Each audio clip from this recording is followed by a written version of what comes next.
বিদ্যুতের তারে পাখি বসলে মারা যায় না কেন?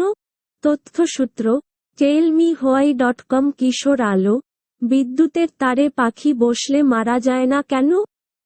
বিদ্যুতের তার স্পর্শ করলে মানুষ আহত হয়, এমনকি মারাও যায়। কিন্তু কোনো দুর্ঘটনা ছাড়াই বিদ্যুতের তারে পাখিরা দিব্যি বসে থাকে। অনেকের ধারণা, ডিম পাড়া প্রাণীদের বিদ্যুতে ক্ষতি হয় না। কিন্তু এটা ভুল। আসলে আমাদের দেহ বিদ্যুৎ পরিবাহী।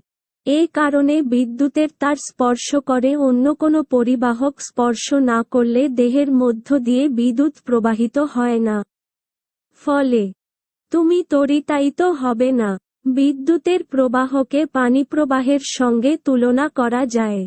উঁচু ও বেশি পানির এলাকা থেকে পানি গড়িয়ে নিচু ও কম এলাকায় প্রবাহিত হয়।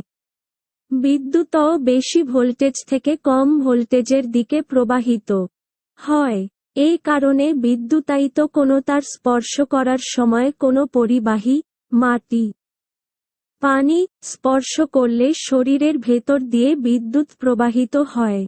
তখনই দুর্ঘটনা ঘটে। তাই বিদ্যুতের কাজ করতে গেলে পায়ে শুকনো স্যান্ডেল পরে নেওয়া উচিত।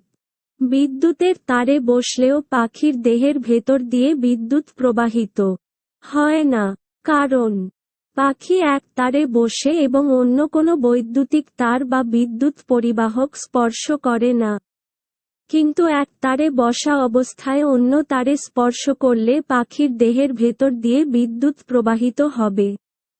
তখন পাখিটি নির্ঘাত মারা পড়বে। ঠিক এই কারণে বিদ্যুতের তারে বাদুড়কে মরে থাকতে দেখা যায়। বাদুড় এক বিদ্যুতের তারে ঝুলতে গেলে অনেক সময়ই তার মাথা আরেক তার স্পর্শ করে। ফলে তার দেহের ভেতর দিয়ে বিদ্যুৎ প্রবাহিত হয়। আর ফলাফলটা বুঝতে পারছো।